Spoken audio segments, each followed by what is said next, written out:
Hi there, I'm Des. And I'm Tim, and together Des and I head up the men's ministry Momentum Australia. Momentum has multiple functions, but primarily our aim is to help men to succeed in life, to do life better. We run a weekly radio show that goes all around Australia where we talk about anything and everything that relates to men. And you know, we encourage men to do life in community, to do life with other men where we can be accountable, we can be welcomed, we can be open and honest about what's happening in our world. We'd love you to have a look around our website. That's momentumaustralia.org. There you'll find a bunch of resources to help you on your journey and all of our previous episodes and topics. We thank you for your interest in Momentum Australia, and we hope you enjoyed this video today. Okay, well, welcome so much to this week's Momentum. It is fantastic to have you tuning in, and we really appreciate you spending some time with us. We've got an incredibly important topic to get into this week, so stay tuned for that. In the meantime, though, just a quick reminder, our website is momentumaustralia.org. You can find more about who we are, what we do, why we're here, and of course, hear previous episodes of the show too at momentumaustralia.org. But of course, I never do this alone. Well, actually, sometimes we actually do this alone, but usually I'm with my good friend and Irish co-host. How are you this week, my friend? Are you good? Yeah, I'm good. You know, I've been here so long. I've actually lived longer in this part of the world than I have in Ireland, but it's that funny accent that won't disappear. Remains. I'm great, Tim. And, you know, I just want to remind guys that we have the Momentum Caroline, and the Momentum Caroline is for men who just want to have a conversation, a safe, confidential conversation about anything in their world where they don't have a man they can talk to or even talk to their family, whatever that looks like. They can call our Caroline. The number is 1-800-000-men, a great number, easy to remember, especially for men. 1-800-000-636. And the service is brought to us through our friends at Caroline Connections, who are in ministry and known, right? And we appreciate what they do. So you can reach out to them 7 days a week from 9 a.m. to 11 p.m. 7 days a week, 1-800-000-men. And while I've got you and while I've got the microphone, I just want to just let you guys know that we're actually starting our own YouTube channel. And we're going to take all the conversations we've had this year and we're going to be putting them on to YouTube. So not only will you be able to hear Momentum, you'll be able to see Momentum. Whether that's good or bad is up to you. But from the 11th of November, we'll be starting to load those videos up on YouTube. So it'll be really exciting. Yeah, I like the disclaimer there, Des. Whether that's good or bad, we're not sure. Well, you'd be good, I'd be bad. It's an opportunity to see what happens behind the scenes at the show, which I think is always really interesting and a bit more engaging than just listening. Yeah. But, you know, Des and I work in radio. We've got faces for radio for a reason, but that's another story. Yeah. Moving on to this week's show. Look, after previously holding a leadership position for the Australian Conservatives since 2019, Kirralie Smith has focused on the regressive left's campaign to degender society. And she challenges our political leaders, and they need challenging, to protect our children. And that's the most important thing. And parents' rights as well. Women's space and services in sport and the military and education from radical gender ideology. Kirralie is the spokeswoman and director of Binary Australia. That's an organization that aims to promote and honor the inherent differences between boys and girls, men and women. And she's a wife and a mother of 3 and has recently been awarded Mother of the Year 2023 by Family Voice Australia. So it's a great pleasure to welcome Kirralie to Momentum. Thank you for having me, and lovely to speak with you, Des and Tim. So tell us a little bit about your background, how you came to this place that you're in now. Well, I'm a very accidental activist, let me say that. I didn't intend to be in this space at all, but over the last 10, 15 years, you know, I've raising my children, foster children. Before that, I did get a Bachelor of Theology from the Churches of Christ in New South Wales. I think they're called ACOM now. But that was I never intended to be a pastor of a church or anything like that. We just wanted to minister to people, particularly young people in crisis. And it's a really long story, but the short of it is I became very politically engaged because I exposed some fraud and bribery and things going on in the halal certification industry in Australia. And that led to some connections with people like Senator Cory Bernardi, Senator George Christensen at the time, and a few others. And I just ended up with this quite a large social media following and platform as a result of that. And during the same-sex marriage campaign, I made a couple of videos that I warned if we redefine the word marriage, we'll have to redefine other words. And I was particularly concerned about what would happen for families, for children, and the safeguarding of children in all of that. And unfortunately, it's come to pass in a lot quicker and more damaging way than we ever could have imagined. So now we're seeing the redefinition of the words male and female. Children are being called mature minors. and the catastrophic, irreversible harm that's being done to people in the name of this gender identity ideology is really horrific. Kirralie, you say, and I quote, "I want to be able to look my children in the eye and say I did everything I could to protect them. Truth matters and it is worth fighting for." So can I ask for your perspective? I mean, you've kind of set the background there, but a lot of us we see what's happening. We're not really sure what to do about it. We realize that it can be a bit kind of walking on eggshells at times. You seem to have just taken the baton with this and running with it. Where does that come from for you personally, as a woman and as a mother and, that sort of thing? Yeah, great question, Tim. As a woman, but also as a Christian, Jesus said of himself, he's the way, the truth, and the life, and no one can come to the Father except through him. And so he is the truth, and that's repeated throughout Scripture. And so the truth is there is only male and female. And when we redefine words and when we put children in harm's way, we also know that Jesus said it's better to have a millstone tied around your neck, be cast to the bottom of the ocean, than to harm one of the little ones. So I take that really seriously. Either God is who he says he is or he's not. The truth matters or it doesn't. And to me, it's essential. So this is a hill I will die on, because, we are called to proclaim Jesus, which means we're called to proclaim the truth. This isn't negotiable. This isn't an optional extra. This is reality. And this is where, to me, if you are anti-truth, you are anti-Christ. You are in that spirit of being against Jesus himself. And there's no way I'm going to be found on that side of the fence. So I'll do everything I can to encourage anyone. But I don't think this is a unique or specific Christian issue. This is an issue for all people. Absolutely. And, I stand shoulder to shoulder with rad femme, lesbian, and everyone in between, because this is just one of the most fundamental issues that we can address. And that is that there's male and there's female. Both are extremely valuable and important, but provide different roles and are different expressions of who God is, and society needs both. Whenever I was growing up, Kirralie, these sort of topics never came up. And so all the terms that people use these days to define gender and so forth, I just wouldn't even know where to start with them, There certainly were gay people and there certainly were lesbians, and that's up the personal preference. Bisexual, I guess. But there's so many different variations on the theme now. It's sort of totally out of control, isn't it? It's absurd. They started off saying there were 72 different gender expressions, and now, you can make it up as you go along, literally. And I've gotten way beyond now, using any other word than male or female, because they have boundaries on them. They're evidence-based, they're factual, they're descriptors that we can all understand. And so, I grew up I was a teenager and a kid in the 80s and 90s where gender non-conforming was all the rage, and tomboys and all the rest of it. And it was just like, be yourself, embrace who you are and express yourself however you like. And I don't have a problem with that. What I have a problem with is when you want to compel everyone around you to lie about who you are and to lie about what the facts are and to deny the truth. And what they want you to call them. Exactly. Based on what their mindset is. Yes. So I have a problem.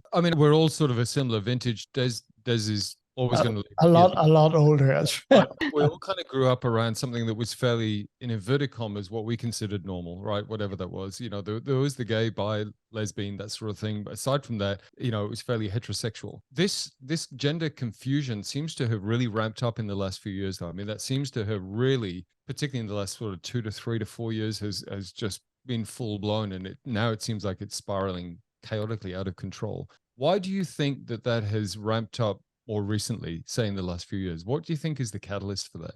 Yeah, well, look, a couple of things. Like I said, one was the redefining words like marriage that have, throughout history and across cultures meant the same thing. They've taken that word and they've, applied an Orwellian filter to it and changed it inside out. And so we've seen that happen. There's also this social contagion. Of course, teenagers throughout every generation forever have rebelled against the status quo and against their parents, but never with these kinds of extreme consequences. Unfortunately, this social contagion and, some really powerful activists, both in public and behind the scenes, have captured politicians, but more than that, the bureaucracy. And so we have in the education department, the health departments and other areas, a very strong cohort of people who are very anti-family, very anti-God. And, there's been this long march through the institutions to dismantle the family, whether it's abortion, same-sex marriage, no-fault divorce, you name it. It's all about this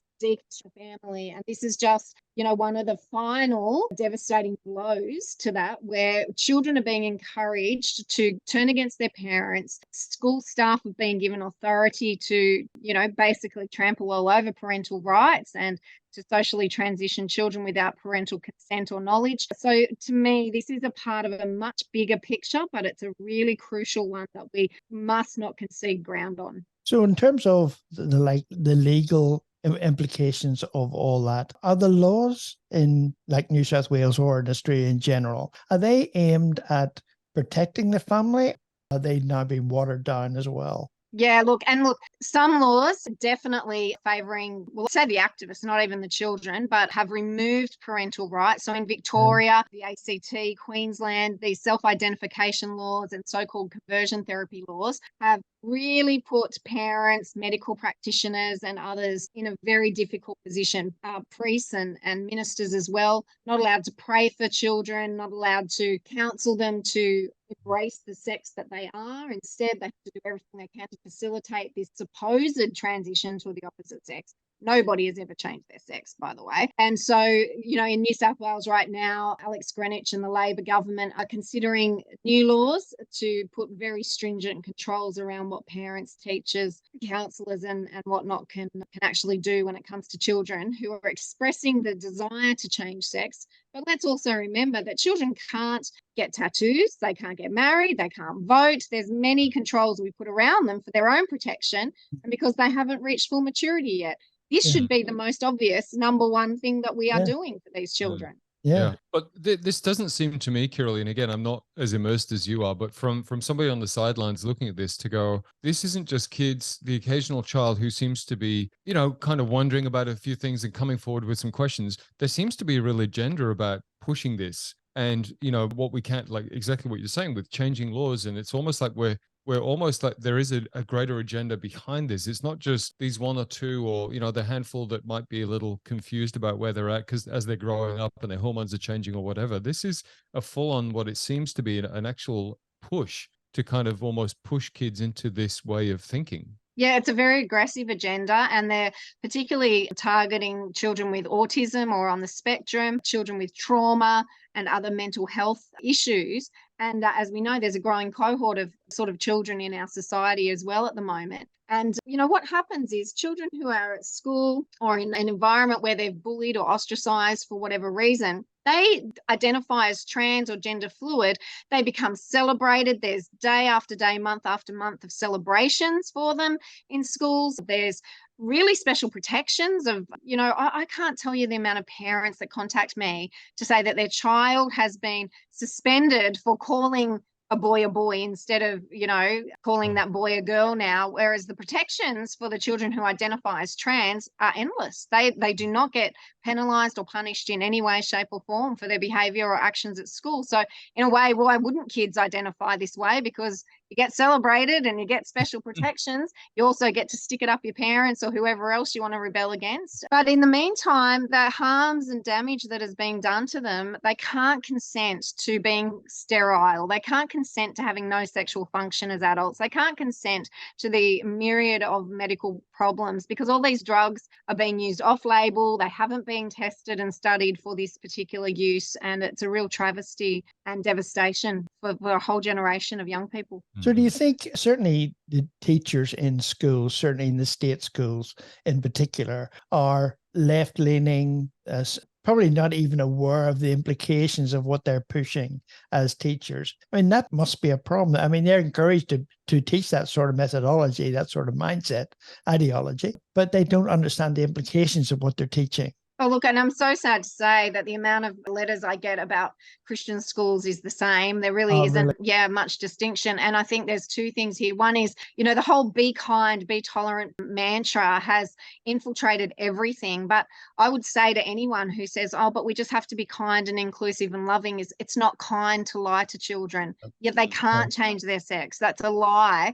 And there's much more effective ways to support those children. The other is, as we know, too many Christian schools receive a lot of government funding. They don't want to fall afoul of the anti-discrimination laws that are only now just being tested. And so they're making accommodations for transgender staff and students in their schools in ways that are not biblical and ways that are not kind to either the staff or the children. Everyone's so afraid and so confused about what their rights are and what their abilities are. And unfortunately, there's several of us now who are going to go through court cases to try and determine what can and can't be done. And yeah, it's very serious. There seems to be a push and agenda from governments, and certainly then it's trickling down into schools and what our kids are being taught. So let's start there, because I mean, we as parents, we entrust our kids to our school, at 7:45 every morning, 8:45 every morning. We trust that, they're doing the right thing by our kids until 3:00 in the afternoon, thereabouts. We may not necessarily know what our kids are actually being taught at school when it comes to gender and sexuality and all that sort of stuff. So can you give us perhaps some clarity around that? Does it change state to state, or are all states on the same kind of boat? Look, all states are having issues with this, most definitely. And the legislation in each state is slightly different. But what I am finding, and it doesn't matter if it's private or public schooling, that, you've obviously got great teachers and great school staff in many situations, but in nearly all schools now, there are activist staffs or captured staff who believe that they're being kind and doing the right thing in teaching these sort of things. But it's infiltrating all areas of the curriculum. And it begins very young, with children also being taught not to trust their parents or their caregivers or doctors even, and that only they can determine what gender identity they are. There's books in school libraries, there's books in classrooms that explicitly say this. You can contact me if you want more information about that. And then right through school, staff are told that they must embrace and accept any child, no matter how they identify. Now, of course, we need to accept children. Of course we do. But that's really going to the degree now of entertaining a lie and allowing children to change their names and uniforms at school. They don't need to seek parental consent to do that. They don't even have to inform the parents if they do that at school. But we know that as children, it's called social transitioning, but as children go down that pathway of social transitioning, so changing their names, their pronouns, and their uniforms, about 80 to 90% of those will go on to take puberty blockers, which are extremely harmful to a developing body. Sorry, what was that percentage again? What was that percentage? Around 80%, and higher. So, and again, parents don't have to necessarily be informed of these things. And then in certain states, parents are not allowed to object to their children being put on that pathway. So as yet, Tasmania and New South Wales haven't fully gone down that pathway, but there is legislation being formed in those states. But in Victoria, in the ACT and in Queensland, parents, it's very murky waters. Wow. Not meant to stand in the way of children who want to go down that affirmation only pathway, it's called. So they have to change their name, they have to use the pronouns, costumes, whatever it is, and eventually go on to the drugs that are all experimental. So it's a really devastating, harmful position that Australians families find themselves in right now. Some families are challenging these things in court, but because they're in court, we're not allowed to report on them. The media refuses to report on these things. And so often parents are contacting me saying they had no idea this was going on until it happened to them. And often that's too late.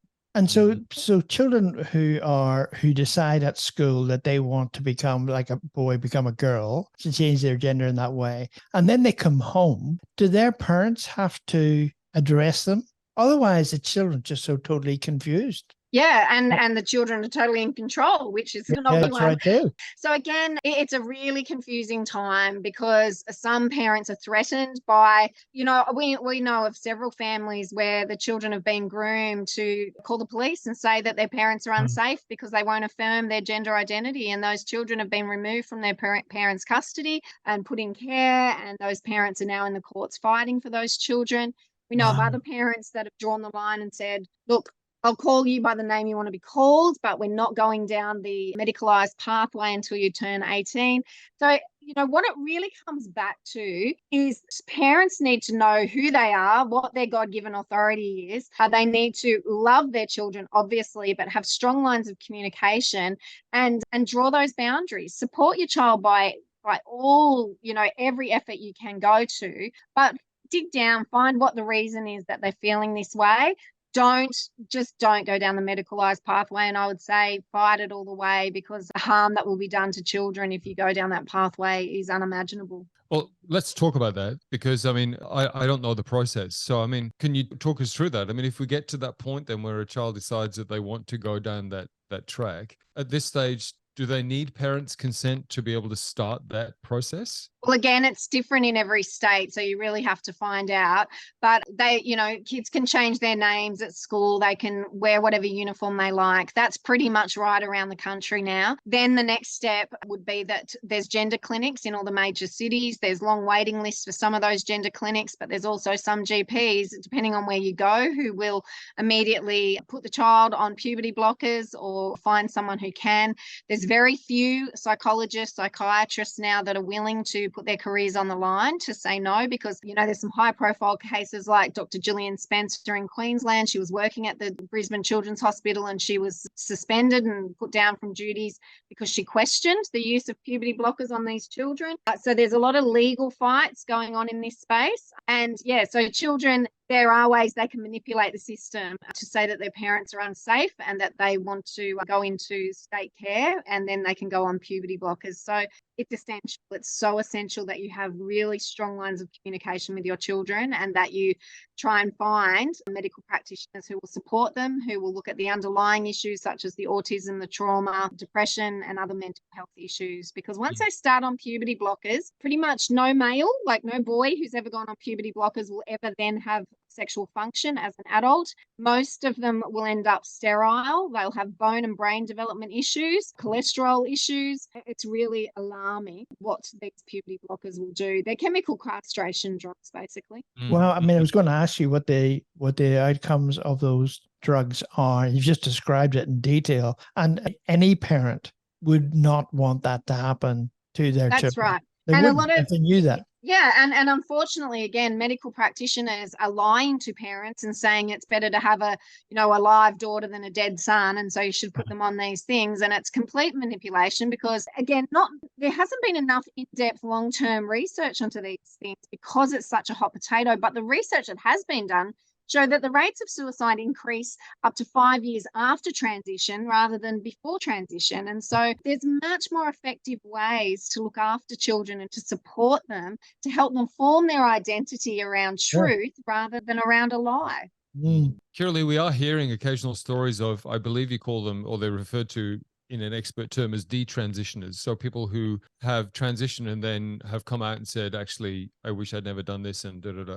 Do you have a couple of those stories, or is it you can share? Yeah, look, absolutely devastating stories from detransitioners. On our website, we have several videos of them. But for girls who go down the track of taking the testosterone, they'll end up with atrophied wombs. They will have male pattern baldness. They will have facial hair. They will have increased depression. For guys, again, as I said, they will end up with zero sexual function, and it increases their depression and level of acceptance in society because now they've become so feminized. Their natural testosterone production has been suppressed and interfered with. So it doesn't resolve the issues that led them to be gender confused in the first place. It actually exaggerates those issues and causes great harm. And many of them, even more devastatingly, will say that their family or friends rejected them when they started transitioning. The LGBT community might have embraced them, but once they start to detransition, they are now totally and utterly isolated without support. And it's really so difficult to hear these stories and to read these stories. So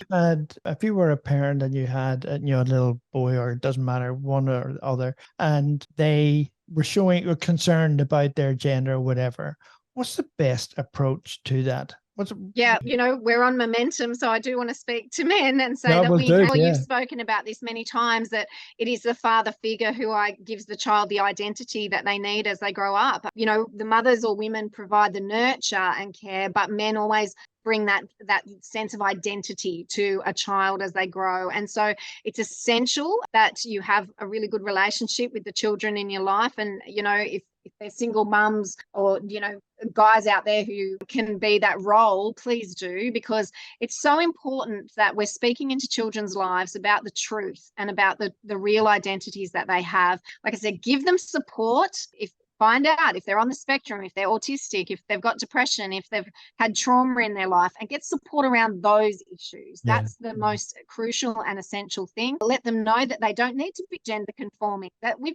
spent decades dismantling the stereotypes. And if boys want to play with dolls or, do ballet or whatever, let them. That's totally fine. But do not ever lie to them that means that they're a girl and they need to change the appearance of their sex. Yeah. Just coming back out from that for a tick, Kirralie, we talked about this off air, but I think it's worth perhaps ending with this, because society at large, I think, and again, when you look at perhaps older generations like we are, we see what's happening and we don't necessarily agree with it. We feel uncomfortable with it, but we also feel like we can't speak up against it because we're not sure what sort of response we're going to get. And traditionally what seems to be is that there seems to be an aggressive response, or we get labeled something that's really derogatory, like we've got the problem. Yeah. Can you speak into that space for people listening to go, we don't agree with this, but we're not sure what to do with that. We're not sure how to voice this because we don't want to get taken to court. We don't want to be the parents at school that then get shunned and our kids get whatever. So can you speak into that space for us, for people listening? Yeah, it might sound a bit harsh, but I'll use the words of Jesus because they're words, not mine. Blessed are you when you are persecuted, insulted, and reviled for my name's sake. So, speaking the truth can never be a bad thing and never be the wrong thing. I have been called every name under the sun. I have had 2 applications of apprehension of violence against me for saying that men are not women and don't belong in women's sport. I've got 2 vilification complaints against me because I've called men male. So, it's absolute insanity. I don't want to go to court. I don't want to be the target of hate and vitriol. But at the same time, I just think the truth is way too important. There's many of us standing in this space. You're not alone. But at the end of the day, who are you serving? What matters and what's important? Because this isn't just about my feelings getting hurt. This is about a generation of young people who are being utterly destroyed through lies. And I don't know how else to say it other than the truth matters. And that's what we have to stand in. Yeah, 100%. Well, look, I know that you've got a lot of bits of court things and things that you guys are all involved with. We don't have time to get into that now, but we will encourage people to go to the Binary website and have a good look around there. There's all sorts of resources on there which can help you, inform you, educate you, etc. And I suppose as well, let you know that you're not alone in that, because a lot of us can feel like we're isolated in how we're feeling because we don't even talk about it, right? It's such a hot topic that we don't even necessarily broach this with people for fear of the response that we're going to get. So check out the Binary website, a lot of information there. And our special guest has been Kirralie Smith, the spokeswoman and director of Binary Australia. It's been an amazing conversation with you. Thank you so much for your honesty and your transparency and your passion in this space. And it's been really educational, informative for Des and I, and I'm sure for our listeners too. So really appreciate it. And encouraging the men to get up and take a position and be strong as men in their world. Yeah, absolutely. Well, thanks for having me. I really appreciate it. That's really cool. Thank you. Thank you for watching this week's show, and we hope you subscribe to Momentum so you can find out what's happening in the shows in the future. Absolutely. And keep an eye on our website too. That's momentumaustralia.org. There you'll find all of our shows and a whole heap of resources to help you on your journey. That is momentumaustralia.org. Until next time, keep moving forward with Momentum.